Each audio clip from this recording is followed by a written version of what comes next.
On continue. Et là, je voudrais aborder avec vous, pour sortir de l'épuisement, il est très important de connaître cette théorie de l'attachement. L'attachement, en fait, c'est un concept d'attachement qui a été initialement formulé par Bowlby à partir des observations des comportements de jeunes enfants en présence ou lors de la séparation avec leur mère. C'est Bowlby en 69, en 73 et en 80. Ça, c'est vraiment le maître de tous les travaux qui découlent de l'attachement. On a 4 styles d'attachement à l'âge adulte. Dans leur ouvrage de psychothérapie de l'attachement, Christine Genet et Estelle Wallon présentent les 4 styles d'attachement à l'âge adulte. Il y a l'attachement sécure, c'est un modèle de soi positif. On a un modèle de soi positif et un modèle de l'autre positif. Ensuite, on a un modèle d'attachement complètement détaché. C'est le modèle de soi qui est positif, mais le modèle de l'autre est négatif. Ça veut dire que l'autre est un danger et va nous empêcher de tourner rond, etc.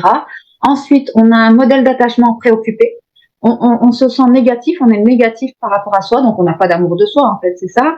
Et on a un modèle des autres positif.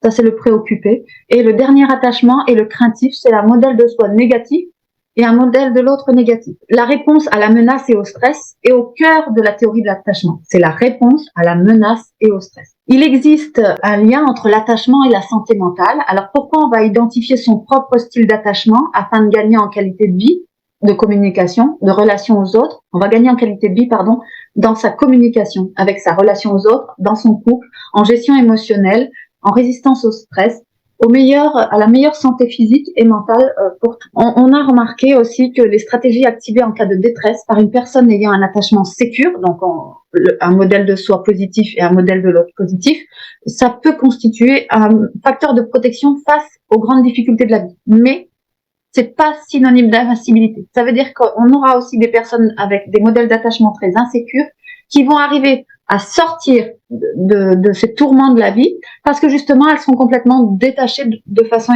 émotionnelle et elles vont pouvoir sortir des stratégies d'attaque. Un enfant à l'attachement sécure devient un adulte à l'attachement sécure et autonome, et un enfant à l'attachement insécure, ambivalent et résistant devient un adulte à l'attachement préoccupé. Ensuite, un enfant à l'attachement insécure et évitant devient un adulte détaché. Et un enfant à l'attachement insécure, désorganisé, désorienté devient un adulte à l'attachement désorganisé. Alors, à quoi sert et quand on connaît son style d'attachement, on va savoir si on est en insécure, en préoccupé, etc. Le tout, c'est de repasser dans un mode le plus sécure possible. Il y a d'autres facteurs qui entrent en jeu dans la formation du style d'attachement à l'âge adulte, c'est entretenir une relation de couple satisfaisante, par exemple de devenir parent, avoir un travail valorisant, entreprendre une psychothérapie d'aide avec ou des coachs ou des thérapeutes qui vont pouvoir aider à comprendre toutes ces zones d'angoisse et d'anxiété.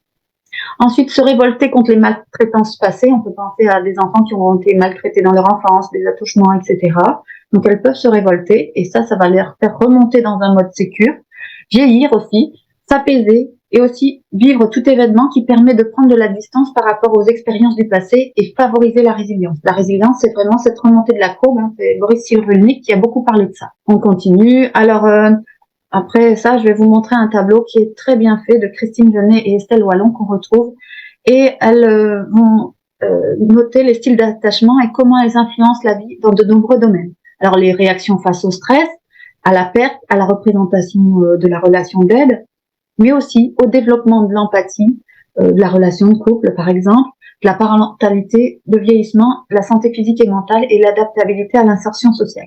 En fait, toute cette introduction, c'est pour introduire ce test qu'on va faire pour connaître son style d'attachement. Alors, voici le tableau, je l'ai agrandi beaucoup.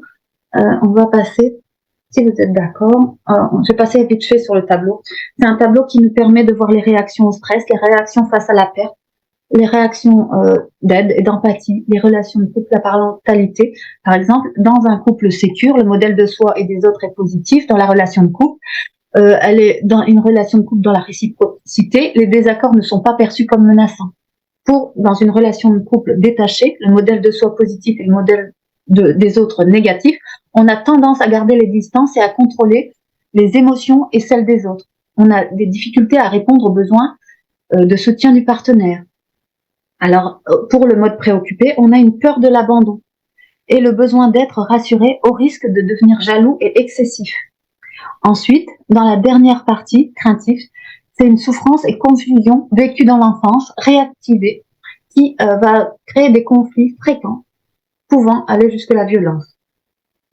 Vous voyez, alors au niveau de la santé physique, pour les personnes sécures, elles vont prendre soin d'elles, elles auront une bonne hygiène de vie. En cas de maladie, elles vont accepter les soucis et leur vulnérabilité et vont arriver à rentrer pour avancer dans le soin. Pour les personnes détachées, en cas de maladie, elles vont rechigner à consulter. Pour les personnes préoccupées, la peur de la mauvaise santé pousse à consulter sans pouvoir être rassurées.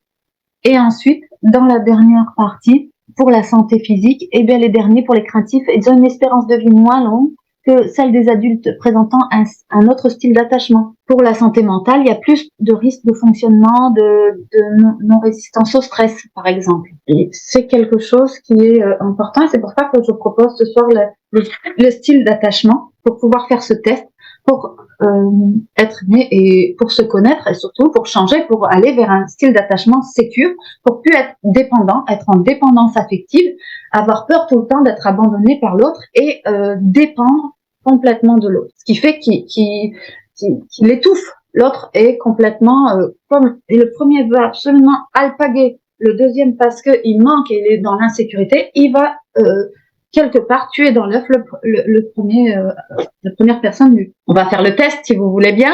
Le test, je vous invite, soit vous avez pu imprimer le cahier d'exercice qui est là, soit si vous l'avez pas imprimé, c'est pas grave, vous l'avez peut-être sur l'écran, et je vais vous donner les recommandations pour ce test.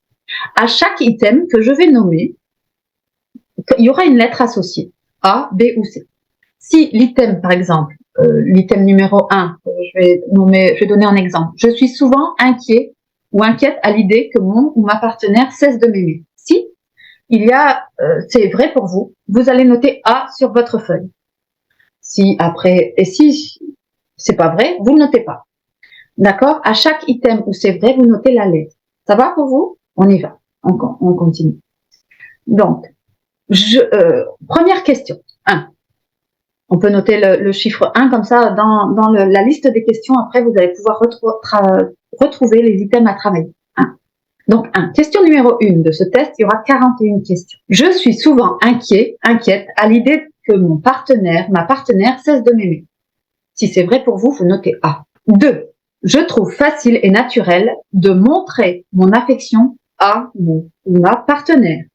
Je trouve facile et naturel de montrer mon affection à mon ou ma partenaire. On va noter B pour celle-là, si c'est vrai. 3e, j'ai peur de ne plus être aimée une fois qu'on me connaît bien. J'ai peur de ne plus être aimée une fois qu'on me connaît bien. À noter, c'est un item A, si c'est vrai pour vous. 4, un item C. Je me remets facilement d'une rupture. C'est étrange, comme je peux facilement sortir quelqu'un de mes pensées. Pour l'item 4, qui est noté C, si c'est vrai pour vous, on note C. Je me remets facilement d'une rupture. C'est étrange, comme je peux facilement sortir quelqu'un de mes pensées. 5. Lorsque je suis célibataire, je me sens anxieux ou anxieuse et incomplète. Lorsque je suis célibataire, je me sens anxieux ou anxieuse et incomplète. C'est un item A. 6e question. Je trouve difficile de soutenir émotionnellement mon ou ma partenaire lorsqu'elle est déprimée. C'est un item C. Je trouve difficile de soutenir émotionnellement mon ou ma partenaire lorsque celle-ci est déprimée. Lorsque mon ou ma partenaire s'en va, j'ai peur qu'il soit attiré par quelqu'un d'autre. C'est un item A pour le numéro 7. Lorsque mon ou ma partenaire s'en va, j'ai peur qu'il ou qu'elle soit attiré par quelqu'un d'autre. Item 8, c'est un item B. Si c'est vrai pour vous, on notera B. Je n'ai pas de problème à m'engager dans une relation amoureuse. Je n'ai pas de problème à m'engager dans une relation amoureuse. Item 9. J'accorde plus d'importance à mon indépendance qu'à mes relations. J'accorde plus d'importance à mon indépendance qu'à mes relations. C'est un item C. Question 10. Je préfère ne pas partager mes sentiments les plus profonds avec mon ou ma partenaire. Je préfère ne pas partager mes sentiments les plus profonds avec mon ou ma partenaire. C'est un item C. Deuxième question. Lorsque je dis à mon ou ma partenaire ce que je ressens, je crains que ce ne soit pas réciproque. C'est un item A. Lorsque je dis à mon ou ma partenaire ce que je ressens, je crains que ce ne soit pas réciproque. C'est un item A. Question 12. En général, je suis satisfait de mes relations amoureuses. C'est un item B. En général, je suis satisfait de mes relations amoureuses. En 13. Je pense beaucoup à mon ou ma partenaire. C'est un item A. Je pense beaucoup à mon ou ma partenaire. 14. Je trouve difficile de m'engager dans une relation amoureuse. Je trouve difficile de m'engager dans une relation amoureuse. C'est un item C. 15e question. J'ai tendance à m'attacher très rapidement à une relation, à un ou une partenaire. Question 15. J'ai tendance à m'attacher très rapidement à un ou une partenaire. C'est une question à item A. 16. J'ai peu de difficultés à exprimer mes besoins à mon ou ma partenaire. J'ai peu de difficultés à exprimer mes besoins à mon ou ma partenaire. C'est un item B. 17e question. Parfois, mon ou ma partenaire m'irrite ou m'agace sans que je comprenne pourquoi. Parfois, mon ou ma partenaire m'irrite ou m'agace sans que je comprenne pourquoi. On continue. 18. C'est un item A. Je suis très sensible à l'humeur de mon ou ma partenaire. Je suis très sensible à l'humeur de mon ou ma partenaire. 19. Je pense que la plupart des gens sont honnêtes et fiables. Ça, c'est une question B, 19. Je pense que la plupart des gens sont honnêtes et fiables. 20. Je préfère avoir des relations sexuelles occasionnelles avec des partenaires de passage plutôt que l'intimité d'une relation à deux. Ça, c'est un item C. Je préfère avoir des relations sexuelles occasionnelles avec des partenaires de passage plutôt que l'intimité d'une relation à deux. Un item C. Question 21. Je n'ai pas de problème à dire ce que je pense et ce que je ressens à mon ou ma partenaire. C'est un item B. Je n'ai pas de problème à dire ce que je pense et ce que je ressens à mon ou ma partenaire. C'est un item B. On continue. 22. J'ai peur à l'idée que mon partenaire me quitte et que je ne trouve jamais personne d'autre. Ça, c'est un item A pour la question 22. J'ai peur à l'idée que mon ou ma partenaire me quitte et que je ne trouve jamais personne d'autre. C'est un item A. 23. Question 23. Je suis mal à l'aise quand mon ou ma partenaire devient trop proche. Ça, c'est un item C. 24. Lors d'un conflit, je suis impulsif et j'ai tendance à dire des choses que je regrette par la suite. Lors d'un conflit, je suis impulsif ou impulsive et j'ai tendance à dire des choses que je regrette par la suite. Thème 25. En général, une dispute avec mon ou ma partenaire n'implique pas que toute notre relation soit remise en question. Ça, c'est un item B. En général, une dispute avec mon ou ma partenaire n'implique pas que toute notre relation soit remise en question. 26. Mon ou ma partenaire me demande souvent d'être plus intime que je ne peux l'être. Ça, c'est un item C. Mon ou ma partenaire me demande souvent d'être plus intime que je ne peux l'être. C'est un item C. 27. Parfois, j'ai l'impression de n'être pas attirant ou attirante. Ça, c'est un item A. Parfois, j'ai l'impression de n'être pas attirant ou attirante. Un item A. Question 28. Il arrive qu'on me trouve ennuyeux ou ennuyeuse parce que je ne suis pas passionnée dans mes relations. Ça, c'est un item B. Il arrive qu'on me trouve ennuyeux ou ennuyeuse parce que je ne suis pas passionnée dans mes relations. C'est un item B. 29. Question 29. Un item C. Mon ou ma partenaire me manque quand on n'est pas ensemble, mais quand on se retrouve, je ressens le besoin de m'échapper. Ça, c'est un item C. Mon ou ma partenaire me manque quand on n'est pas ensemble, mais quand on se retrouve ensemble, je ressens le besoin de m'échapper. Item 30. Lorsque je ne suis pas d'accord avec quelqu'un, je n'ai pas de problème à exprimer mon opinion. Lorsque je ne suis pas d'accord avec quelqu'un, je n'ai pas de problème à exprimer mon opinion. C'est un item B. Item 31. Je déteste avoir l'impression que quelqu'un dépend de moi. Ça, c'est un item C. Je déteste avoir l'impression que quelqu'un dépend de moi. Question 32. Si je m'aperçois qu'une personne qui me plaît s'intéresse à d'autres personnes, je suis déconcertée. Je peux ressentir une pointe de jalousie fugace. Ça, c'est un item B. Si je m'aperçois qu'une personne qui me plaît s'intéresse à d'autres personnes, je suis déconcertée et je peux ressentir une pointe de jalousie fugale. Question 33. Si je m'aperçois qu'une personne qui me plaît s'intéresse à d'autres personnes, je me sens soulagée. Cela veut dire qu'elle ne recherche pas l'exclusivité. Ça, c'est un item C.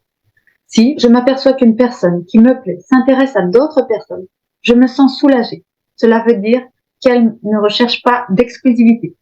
Item C. 34. Question 34. Si je m'aperçois qu'une personne qui me plaît s'intéresse à d'autres personnes, je me sens déprimée. Item A. C'est un critère A pour la 34. Si je m'aperçois qu'une personne qui me plaît s'intéresse à d'autres personnes, je me sens déprimée. Question 35.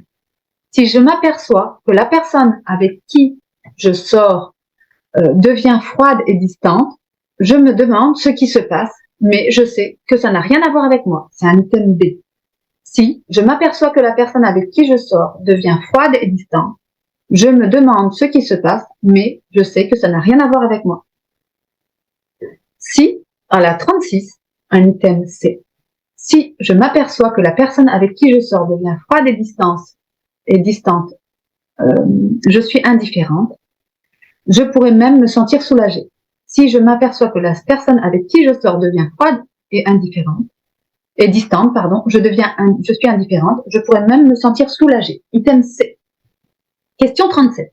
Si je m'aperçois que la personne avec qui je sors devient froide et distante, j'ai peur d'avoir fait quelque chose de mal.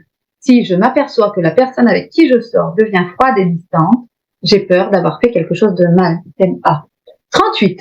Si mon partenaire veut me quitter, j'essaye de faire tout ce que je peux pour lui montrer que c'est une erreur. Item A. 39, question 39. Si la personne que je fréquente depuis plusieurs mois me quitte, ça me fait mal au début, puis je surmonte rapidement cette rupture. Un item B. 40. Parfois, lorsqu'on note que j'obtiens ce que je recherche dans une relation, je ne suis pas sûre de ce que je veux. C'est un item C. Parfois, lorsque j'obtiens ce que je recherche dans une relation, je ne suis pas sûre de ce que je veux. Item 41. Ça ne me poserait pas de problème de rester en contact avec mon ex de façon strictement platonique. Après tout, on a beaucoup de choses en commun. Ça, c'est un item B. Si c'est vrai pour vous, note B. Ça ne me poserait pas de problème de rester en contact avec mon ex de façon strictement platonique. Après tout, on a beaucoup de choses en commun. Voilà, on arrive à la fin des questions. On va faire le total des A, de vos A, le total des réponses, vous allez noter les B, et le total des C. On va faire le total, je vous laisse un peu de temps pour faire le total de tout ça. Je vous laisse noter en commentaire vos résultats. Le nombre de A, le nombre de B et le nombre de C. Le nombre de A, le nombre de B et le nombre de C. Ensuite, quand vous allez avoir ce nombre, ce qui sera important, on n'est pas des totales personnes sécures, totales anxieux ou ambivalents, ou des totalement évitants. On est un peu ambivalent, avec une partie sécure et évitant. Donc, comment on va connaître son style d'attachement? Ça sera un pourcentage. On peut être, par exemple, 75% sécure. Tous les critères B, si vous avez un maximum de B, c'est que vous êtes une personne sécure. Si vous avez un maximum de A, c'est que vous êtes une personne ambivalente, donc plutôt anxieuse. Et si vous avez dans la relation un maximum de C, une personne plutôt évitante. Ce qui va se passer, c'est que pour connaître son pourcentage, on va faire le nombre de A ambivalents. Par exemple, si vous en avez 10, divisé par 14. Voilà, si vous avez 14 A sur 14 fois 100, vous serez à 100%. Si vous avez 7, 14 sur 14 fois 100, vous serez à 50% pour ambivalent. Ici, pareil. Ici, vous allez calculer votre pourcentage de sécure pour le B. Et ensuite, le pourcentage, en multipliant par 100, d'évitant. Comme ça, vous allez avoir votre résultat et vous allez connaître si vous êtes vos pourcentages dans votre vos zones d'attachement, dans votre style d'attachement, pardon. Alors, on compte 3 styles d'attachement qui sont modulés au cours de l'enfance et qui marqueront les relations interpersonnelles à l'âge adulte. Je vous invite à mettre vos résultats dans le chat, dans les commentaires en chat. au cours de l'enfance et qui marqueront les relations interpersonnelles à l'âge adulte. Si vous vous aimez, et si vous aimez la proximité relationnelle et l'intimité, et que ce n'est pas associé à un quelconque sentiment de menace, vous êtes dans un attachement sécure. Si vous recherchez toujours une proximité relationnelle et l'intimité, mais que vous êtes doté d'une sorte de radar qui vous fait ressentir que vous allez être abandonné, vous êtes dans un attachement anxieux. Et si vous n'appréciez pas du tout la proximité relationnelle et l'intimité qu'à petite dose et que vous avez rapidement besoin de prendre des distances, vous avez un attachement évitant. Alors, après analyse de ce questionnaire, voici un rapport détaillé sur vos styles d'attachement et les conseils qui peuvent faire évoluer sur un style sécure, un style idéal pour avoir des relations harmonieuses avec les autres. Alors, c'est pas seulement en couple, c'est avec toutes les personnes. On a un profil anxieux, un attachement anxieux avec toutes les personnes, on va avoir peur d'être abandonné, etc. Donc, le style d'attachement sécure, pour vous épanouir dans vos relations, j'ai noté en bas. Une fois adulte, là c'est quand on est enfant, mais une fois adulte, les personnes à l'attachement sécure n'ont aucun besoin à faire confiance et à devenir intimes avec leur partenaire.